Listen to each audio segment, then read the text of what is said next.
Hey everybody, it's Amy from radiantlyamy.com, and I am here with my absolute very first podcast. I am giving this a try to see how it goes, and I currently have a cat trying to co-host the show, so if you hear any purring, that is Fatty Cat Lou, who is joining us at this moment for this podcast.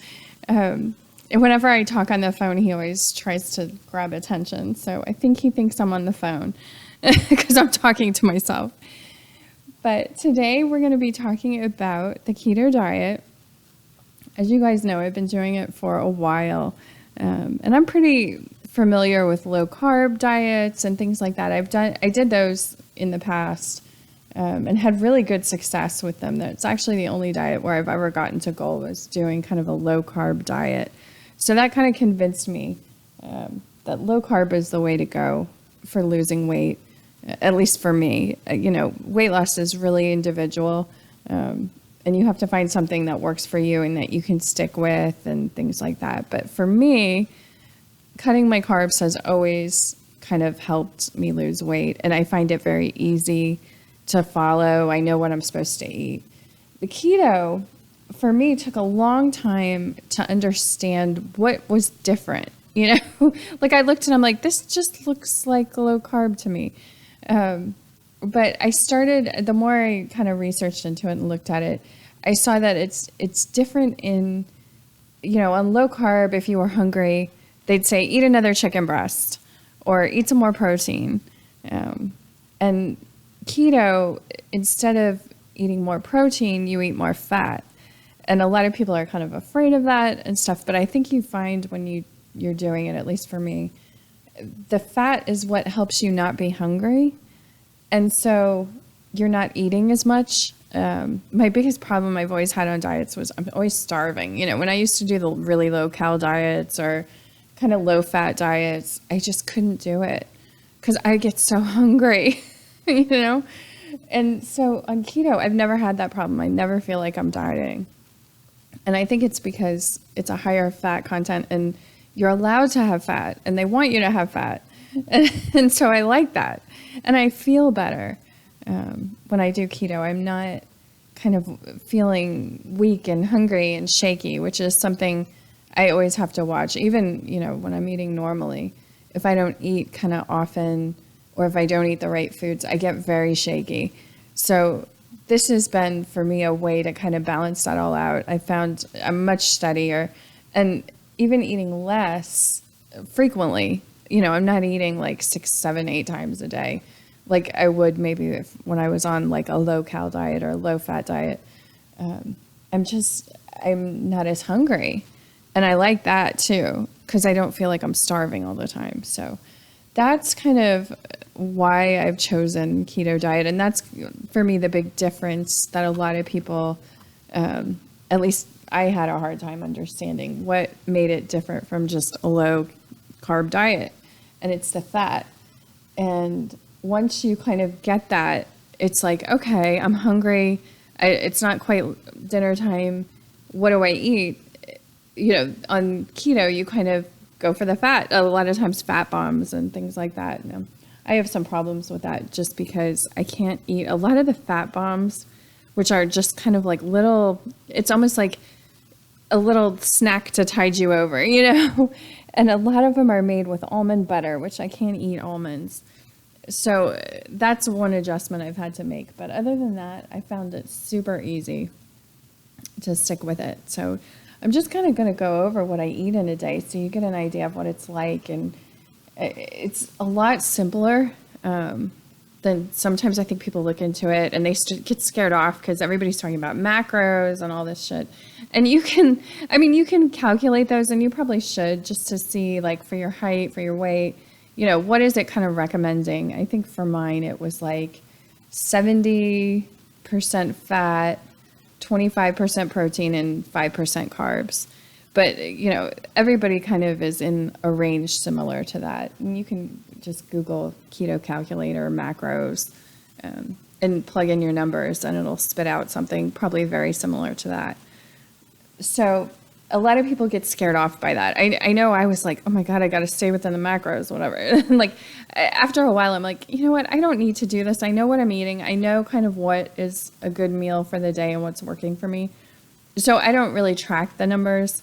I do use an app, the Stupid Simple Keto, I think is the name of it, is the app that I use. And you just plug in your food and it calculates all that stuff for you. And it kind of keeps a running total of like how many calories you have left for the day. Because, you know, this isn't low carb. I think a lot of people who do low carb or keto, they think it's a license, like you can eat anything you want and as much as you want. And it's true that I think you can lose weight eating more calories on low carb, but you still have to watch them. You know, you can't go overboard and eat and eat and eat and eat. You just won't lose any kind of weight that way. So there is some watching. And like the Stupid Simple Keto app, you know, you plug in again your height, weight, and it kind of gives you a recommended stick within this amount. And that seems to work really well for me. I think on mine, I came out around 1,200 calories, you know, which is pretty much what's recommended anyway for any diet. It seems like every diet I've ever done, it's like, okay, 1,200 calories, here you go. But for me, the 1,200 keto calories just lasts so much longer and better than when I try to do other kinds of diets. And I just always was so hungry. And I hate being hungry. So to start out my day, I commute really long. So I either bring food or I grab food on the way. And I start my day with coffee. I mean, I need my cup of coffee just to get functioning. But on the way to work, I usually do stop and I get another cup of coffee because I don't like the coffee where I work. I work in DC and I don't trust the water, you know, in DC. So I get McDonald's coffee on the way. And I found that McDonald's, you know, you can buy the eggs and the bacon separately. You don't have to get them. I think they have a platter thing that comes with like a pancake or a biscuit or something. But you can actually buy kind of a la carte the eggs and the bacon, and that makes a great breakfast. Now, I kind of get it used to be really hard. Like you would order that and they'd kind of look at you like, I can't find the bacon button, you know? But I think ever since they put in those self-service machines, they must have fixed the screen somehow, because I've never had a problem ordering eggs and bacon separately since they've redone their screens to make them kind of, I think they had to make them easier for like people to use. And I think their employees like can find the buttons easier too. I prefer the folded egg, but you can also order, the folded egg is the one that I think comes on like the bagel sandwiches and the biscuits. It's like a yellow folded looking thing. I'm not a huge fan of the scrambled eggs, but I will eat them. I ate them a lot like years ago when I was doing low carb, and they were fine. And then you can also get the one that comes on, I think it's the Egg McMuffin, is like a real egg. It's not like a mix egg. And I'm usually too lazy to order that. I don't know what to call it. So I just get the folded egg if I'm going to do that. Or what I often do, because I want the cheese, is that I order the bacon, egg, and cheese biscuit, and then I throw out the biscuit, which maybe is wasteful, but I find it's just as easy to do that. And that way I get the cheese, the bacon, and the egg, and they're all together, and it's kind of nice. So that's what I do. But you have to be strong enough to throw that biscuit away and to kind of pick the little biscuit pieces off of the cheese, because sometimes the cheese melts to the biscuit, you know.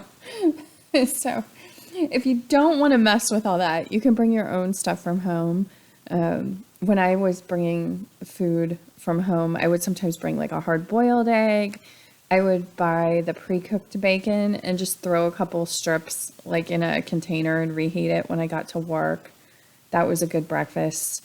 I've been lately eating these things called sous vide egg bites, and you can get them at Starbucks. Now, the Starbucks ones seemed kind of higher in carbs for some reason, but I found them at my local Safeway, which I don't know if they have those all over, but it's my local grocery store, one of them.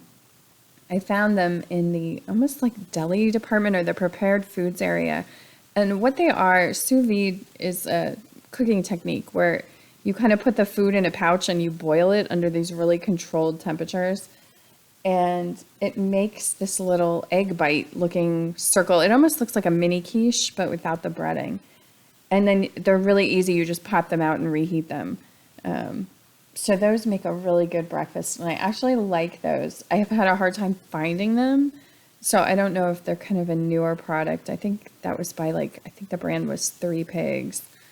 And I've only found them in one grocery store. So I don't know if that was like a one-off or what was going on there. But if you can find them, those are really great because you can just throw one in the bag. Like I was just bringing one, bringing a Tupperware and reheating it when I got to work. So that's a good breakfast. And really, you can have anything for breakfast. Like a lot of people get very stuck on the idea of like eggs or bacon or sausage for breakfast. But as long as you're doing like a meat, maybe get some fat in there, like an avocado. You could do chicken with an avocado, or chicken or beef and broccoli and butter, if like that's something you want for breakfast. Some people they like the breakfast foods, but you don't have to stick with those if you're looking for variety or you want something different. So I just tend to do that because it's easy for me to grab on the way to work, and it's just part of my routine now. So that's what I do for breakfast. Now I have a different meal plan entirely on the weekends, which I'll talk about later. But this is just for during the week.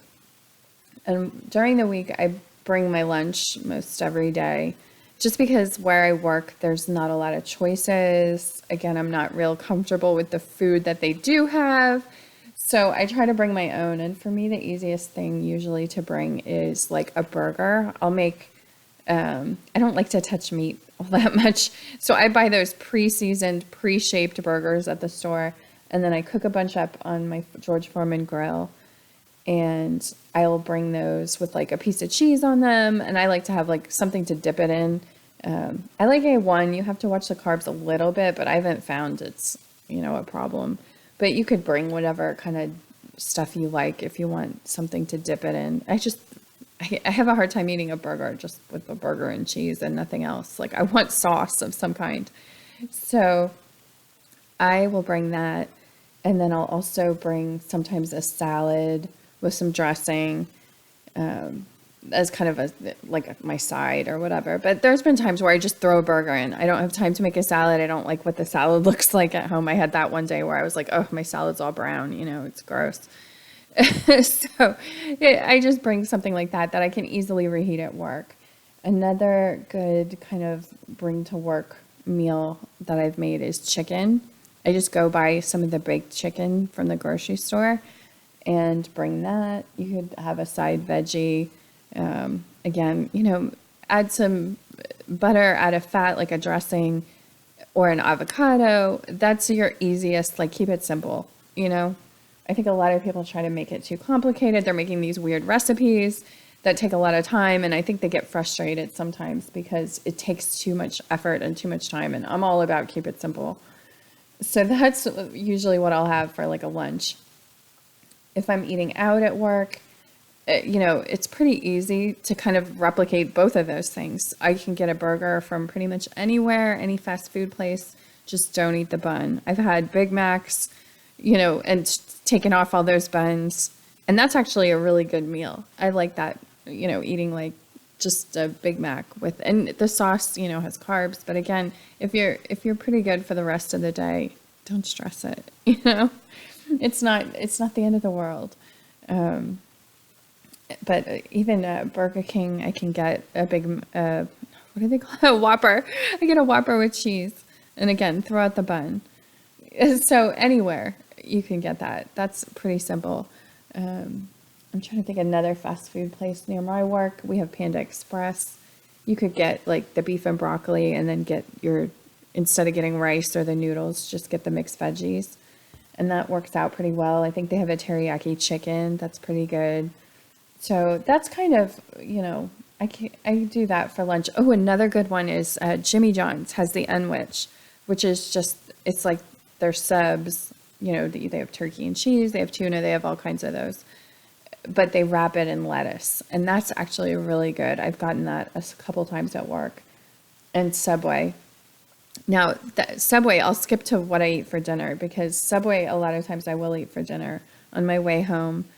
I'm kind of lazy sometimes. I don't want to cook.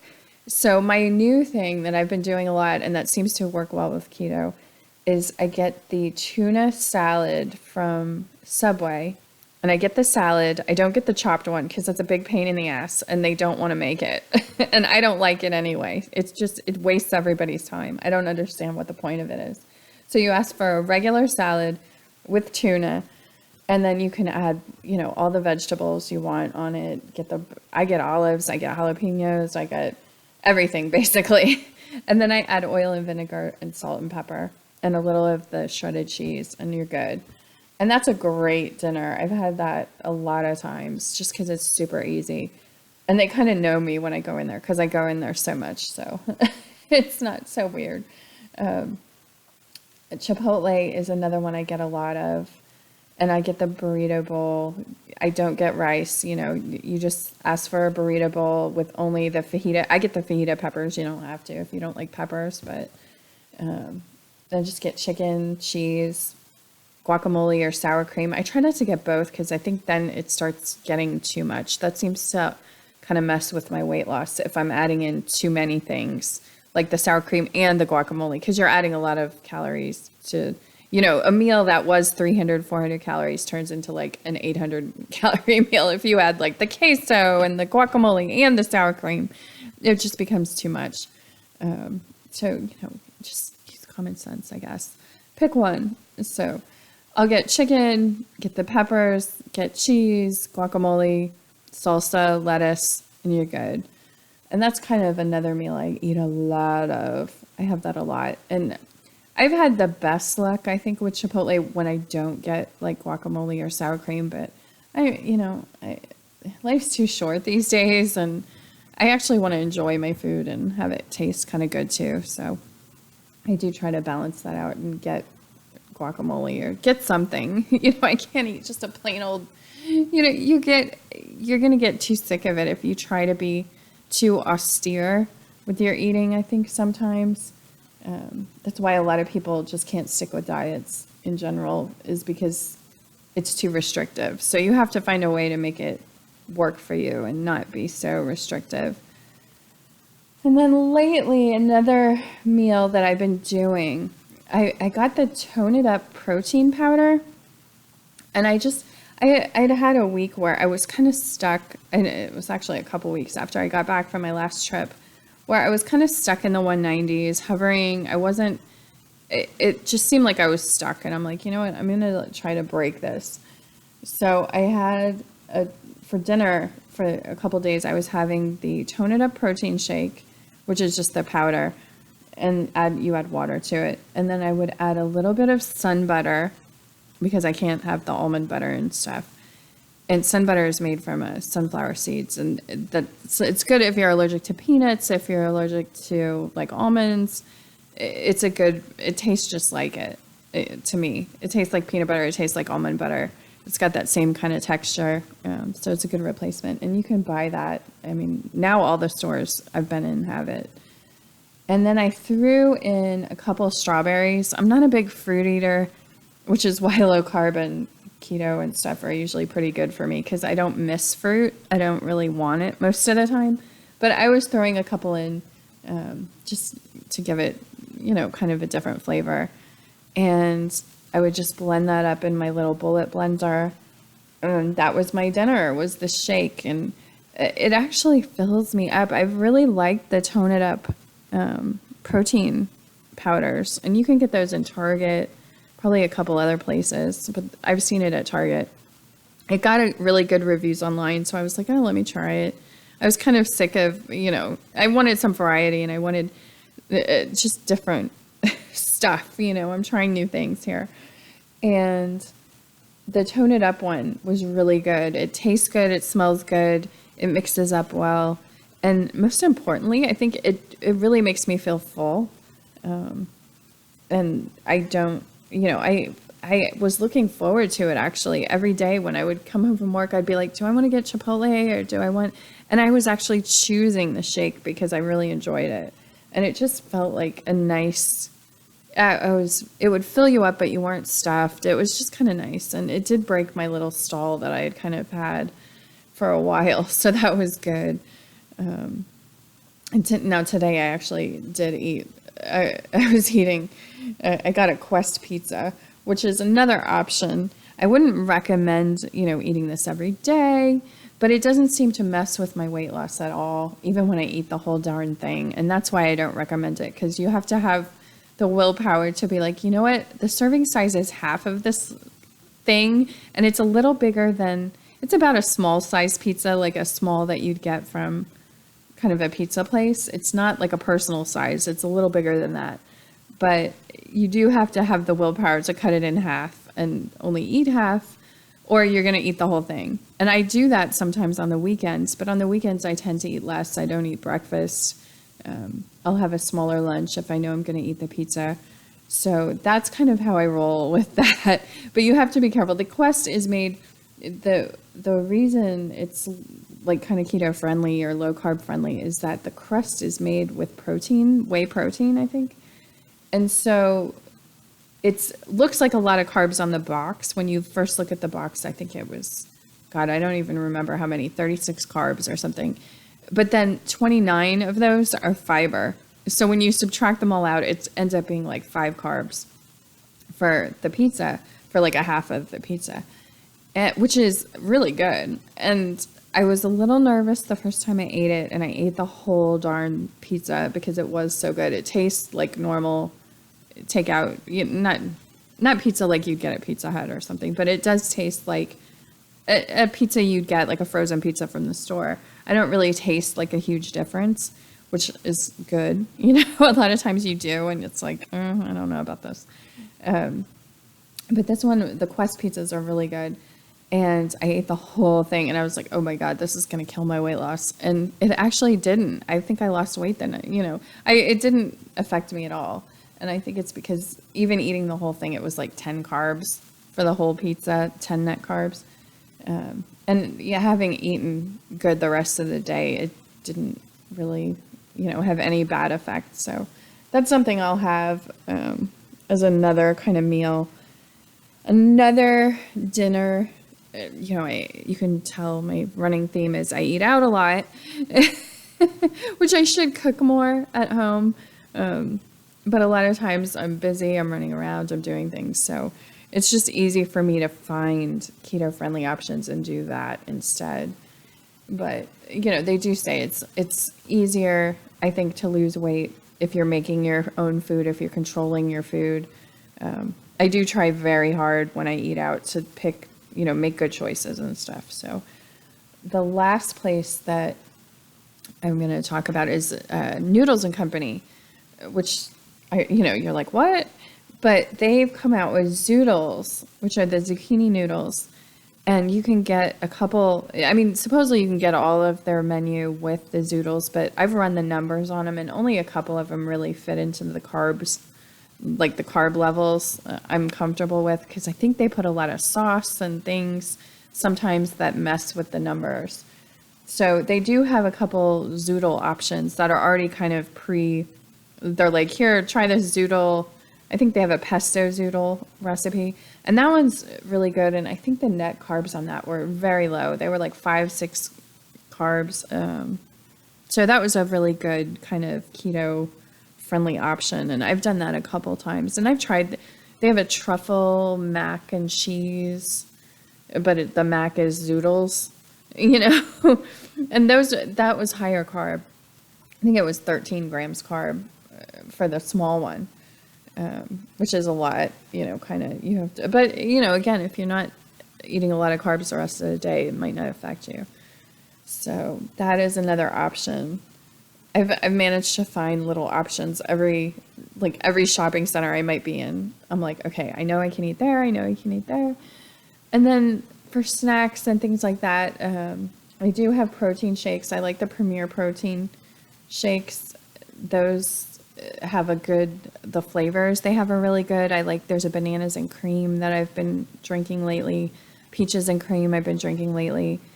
And then those are more of my mid-afternoon kind of, if I need something before I go home, that kind of tides me over until dinner. And then at night, night snacking is the one thing I have to watch a lot of times because it's just really easy to sit there and just eat everything in sight, while you're watching TV. But if you eat there's a couple different philosophies. You either get your food done, and then if you're doing like the intermittent fasting and stuff, some people don't eat after like 5 p.m. or something. I've never been able to do that so far. I'm just, I haven't tried that hard to do it, but I always seem to want a snack like around 7 or 8 p.m. And lately I've been having just a little wedge of brie. That's kind of a good snack. Cheese, nuts. People, watch the nuts because I can't eat them now. It seems like I'm sensitive to them. But when I used to do low carb in the past and could eat nuts, I was eating a lot of cheese and nuts, like a lot. So those can really mess you up a little too because you're adding a lot of calories if you're not paying attention. A lot of people tend to overeat them just because it's easy to just shovel them in your mouth like a squirrel. So watch the nuts. And then other kind of snacks. I mean, I used to have bacon as a snack. Was good. Bacon dipped in like guacamole is really good. I don't know why I tried that one day, but I did, and it was just really yummy. I made kale chips the past 2 nights, and those have been good. Those are really easy to make too. I put a recipe up on my website, and you can see pictures and hear the little crinkles that they make when they're done right. So those are good snacks. And I've really gotten into the whips lately. I saw these on Instagram. It's whipped cream, or not whipped cream, what do you call it? Heavy cream. 2 splashes of heavy cream, and then you pour in a little bit of the low calorie, like no sugar, no calorie, sparkling ice. I think it's 0 cal, 0 carb, everything. But you could probably do, like, I used to make these with diet root beer. You can use like a diet orange soda and just add like the heavy cream to it, and it makes almost like a float. If you've ever had like a root beer float, it's kind of like that, and really good. Like really good. So that's just something to kind of, if you're looking for something a little like sweeter, more dessert like, that's about as far as I go with that. I will have dark chocolate. I keep 100% baking chocolate, which is like the chocolate that doesn't taste sweet at all. You have to really like dark chocolate. But I will have a little tiny piece of dark chocolate after lunch and after dinner sometimes. I haven't been having it as much after dinner because I haven't needed it or felt like I wanted it, especially when I'm having the shakes for dinner. But I was doing that, and it just kind of was a nice like end to the meal. Like you feel like, okay, that's my dessert. And if you have like a little tiny piece, it's not that many carbs at all, especially the higher your chocolate percentage, the better. There's a Midnight Mystique, or it has a Moonlight Mystique. I don't know. It has some weird name that I was having for a while. That was 92%, I think. And that one tastes like too good. Like I liked that one a little too much, and I had a tendency to eat a lot of it because it just was so good. But the baking chocolate, to me, it tastes kind of the same. A lot of people may not like that because it is really, there's not really a lot of sugar in it at all. So it may be too much for some people, but I don't mind it. So I do that for desserts too. And then as far as like, if you're a drinker, kind of, come up with your options that are low carb. A rum and Diet Coke is an option. I had recently the spiked seltzer. It's like seltzer water, but it's got alcohol in it. And it actually is really good. I had that at a concert. They were selling it, and it was good. It actually, I was kind of afraid of it because I'm like, water, really? Like spiked seltzer water? This sounds kind of gross, but it wasn't bad at all. But if you stick with like your hard alcohols mixed with a no carb or very low carb mixer, you should be okay.